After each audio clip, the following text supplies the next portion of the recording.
বর্তমানে প্রধান উপদেষ্টা এবং সমন্বয়কদের ভিতরে যে পর্যায়ে মতবিরোধ দেখা দিচ্ছে বা যে পর্যায়ে দ্বিমত এদের ভিতর দেখা যাচ্ছে, তাতে এই দুই পক্ষের ভিতর কখনো যদি একটা চরম লেভেলের ফাটাফাটি মারামারি হয়ে যায়, তাও আসলে আমাদের অবাক হওয়ার কিছু নাই।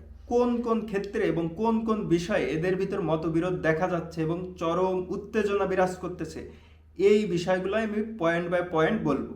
প্রথমে আসা যাক আমলিগ নিষিদ্ধের বিষয়ে। আমলিগ নিষিদ্ধের বিষয়ে প্রধান উপদেষ্টা ইন্টারন্যাশনাল ক্রাইসিস ম্যানেজমেন্ট টিমের কাছে, তাদের প্রতিনিধির কাছে তিনি সরাসরি বলছেন যে আমলিগ নিষিদ্ধ করার ইচ্ছা আকাঙ্ক্ষা তাদের নেই। অপরদিকে সমন্বয়করা প্রধান উপদেষ্টার এই কথা সরাসরি নিন্দা করছে এবং তারা মিছিল মিটিং করে বেড়াচ্ছে আমলিগকে নিষিদ্ধ করার জন্য। এখন এই যে রাজনৈতিক দল গঠন করছে সমন্বয়করা, এরা কিন্তু এটা করতেই পারে, কারণ তারা একটা রাজনৈতিক দল, তারা তাদের ইচ্ছা আকাঙ্ক্ষা জনগণের কাছে বলতে পারে, সরকারের কাছে বলতে পারে। কিন্তু উপদেষ্টা মণ্ডলীর দুই সদস্য সমন্বয়ক তারা সরাসরি প্রধান উপদেষ্টাকে প্রকাশ্যে হুমকির মতো দিয়ে দিছে। এই পয়েন্টে আপনারা এই স্পষ্ট বুঝতে পারতেছেন যে প্রধান উপদেষ্টার সাথে শুধু সমন্বয়ক না, তারই যে উপদেষ্টা মণ্ডলী, এর ভিতরেও কিন্তু চরম লেভেলের বিরোধিতা চলতেছে। নির্বাচন প্রসঙ্গে সমন্বয়ক যে দল বা সমন্বয়ক যারা সরকারে আছে, তাদের মত হচ্ছে সংস্কার আগে তারপরে নির্বাচন। তারা এখন নির্বাচন বললেও সেটা বলতেছে গণপরিষদ নির্বাচন। অথচ প্রফেসর ডক্টর মোহাম্মদ ইউনূস তিনি ধারাবাহিকভাবে সব সময় বলে যাচ্ছেন বা বলতে বাধ্য হচ্ছেন বা যাই হোক, তিনি বলতেছেন নির্বাচন ডিসেম্বরে হবে অথবা আগামী বছরের মাঝামাঝি। এই পয়েন্টও কিন্তু দুই পক্ষের মতের সাথে কোনো মিল নাই। তারা দুই পক্ষ দুই দিকে হাঁটতেছে। তারপর সব থেকে চরম উত্তেজনার যে বিষয়, বর্তমানে সেনাবাহিনীর বিষয়টা। সেনাবাহিনীর বিরুদ্ধে এই সমন্বয়করা চরম লেভেলের ষড়যন্ত্র করতেছে। তারা সেনাবাহিনীকে মানুষের কাছে কালারিং করার জন্য যা ইচ্ছা তাই বলে বেড়াচ্ছে, যা ইচ্ছা তাই করতেছে। এখন প্রফেসর ডক্টর মোহাম্মদ ইউনূস কিন্তু এটা করতে পারতেছে না বা বলতেও পারতেছে না, কিছু সমন্বয়কদের কিছু বলতে পারতেছে না। আর সেনাবাহিনীর বিরুদ্ধে তো তার বলার আসলে কোনো সুযোগই নেই। প্রধান উপদেষ্টা চাইলেই কিন্তু সেনা প্রধানকে সরাই দিতে পারে না বা তার কোনো বিষয়ে হস্তক্ষেপ করার রাইট তার নাই, কারণ তিনি হচ্ছে একটা অন্তর্বর্তীকালীন সরকারের প্রধান। তার এত ক্ষমতা, তার এত পাওয়ার নাই। আর এই সমন্বয়করা যা করতেছে, এটা কিন্তু কোনো বড় দল সরকার গঠন করলেও এই রকম উদ্ধত্যপূর্ণ আচরণ দেখাইতে পারে না, কারণ সেনাবাহিনী খুবই সেন্সিটিভ একটা বিষয় রাষ্ট্রের ক্ষেত্রে, দেশের ক্ষেত্রে তারা খুবই সেন্সিটিভ একটা জায়গায় থাকে। এখন তাদের বিরুদ্ধে এরা যেভাবে করতেছে, ইউনূস পারতেছে না সেনাবাহিনীকে কিছু বলতে, ইউনূস পারতেছে না সমন্বয়কদের কিছু বলতে। রাষ্ট্রপতি প্রসঙ্গ, রাষ্ট্রপতি বিরোধী আচরণ সমন্বয়করা প্রথম থেকে করে আসছে, কিন্তু প্রধান উপদেষ্টা তিনি দেশের একটা পাওয়ারফুল পজিশনে থেকেও রাষ্ট্রপতিকে নিয়ে কিন্তু কোনো মন্তব্য করতে রাজি হয়নি বা করতে পারেনি। তিনি রাষ্ট্রপতিকে রেখে দিয়েছেন। আর সমন্বয়করা সব সময় চাইছে, এমনকি এখন কম বললেও এখনো তারা চায় রাষ্ট্রপতিকে সরাই দিতে, কিন্তু ইউনূস সরকারের জন্য বা প্রধান উপদেষ্টার জন্য তারা তা পারেনি।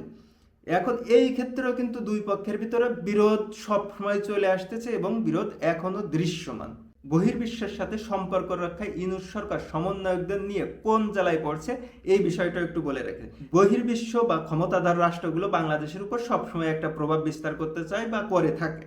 এখন তারা কোন বিষয়গুলো নিয়ে সাধারণত প্রভাব খাটাইতে পারে বা কোন বিষয়গুলো নিয়ে কথা বলতে পারে, এই বিষয়গুলো হচ্ছে মানবাধিকার, আইন শৃঙ্খলা বা দেশের বিচার ব্যবস্থা। এই বিষয়গুলো সবসময় তারা কথা বলে।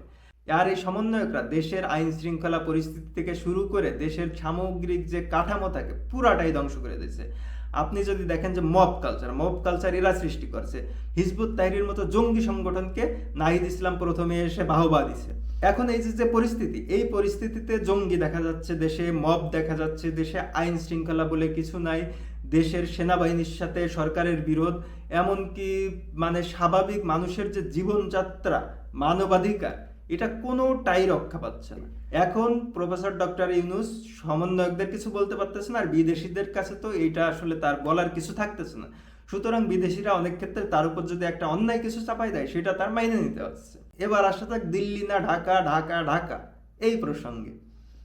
প্রফেসর ডক্টর মোহাম্মদ ইউনূসের সরকার বা যেই বাংলাদেশে সরকার আসুক, যেই ক্ষমতায় থাকুক, তারা আসলে ভারতের সাথে বিরোধিতা করতে চাইবে না, কারণ ভারতের সাথে হিউজ একটা বাণিজ্যিক সম্পর্ক, তাদের সাথে ঐতিহাসিকভাবে সম্পর্ক রয়েছে। ভারতের সাথে হিউজ বর্ডার বা হিউজ লেনদেন, এইগুলো হঠাৎ করে ছিন্ন করে দেওয়া আসলে কখনো সম্ভব না। আর সমন্বয়করা ভারতের বিরুদ্ধে প্রথম থেকে আজ পর্যন্ত সব সময় বিষোদ্গার করে যাচ্ছে। তারা ইললজিক্যাল অনেক কথা, অনেক প্রসঙ্গ, এমনকি ভারতের সাথে যুদ্ধ ঘোষণা করে দেয়, ভারতের মানচিত্র বদল করে দেয়, এইরকম ঘটনা বা এরকম কাজকর্ম তারা রাষ্ট্র ক্ষমতায় বসে বা উপদেষ্টা মণ্ডলীর সদস্য হয়ে করতেছে। এখন এই পরিস্থিতিতে প্রধান উপদেষ্টা আসলে কি করবে? দেখেন, প্রধান উপদেষ্টা রাষ্ট্রের সর্বোচ্চ ক্ষমতাবান একজন মানুষ। তিনি রাষ্ট্রের সব কিছু নিয়ন্ত্রণ করেন বা তার সব কিছু নিয়ন্ত্রণ করার দায়িত্ব, কিন্তু তিনি পারতেছেন না তারই নিয়োগ দিয়া উপদেষ্টাদের নিয়ন্ত্রণ করতে। এখন এই পরিস্থিতিতে তিনি কি আসলে যে সম্মান হারাইয়ে, অপমান মাথায় নিয়ে পদত্যাগ করবে, নাকি তারই নিয়োগ দেওয়া উপদেষ্টাদের উপদেষ্টা পরিষদ থেকে বের করে দেবে?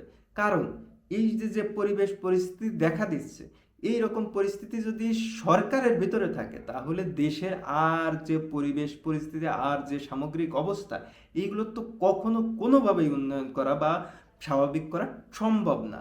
এখন তাদের ভিতরে যদি এই দ্বিমত, এই মতবিরোধ থাকে, তাহলে আসলে আমরা কই যাব, দেশের মানুষ কই যাবে?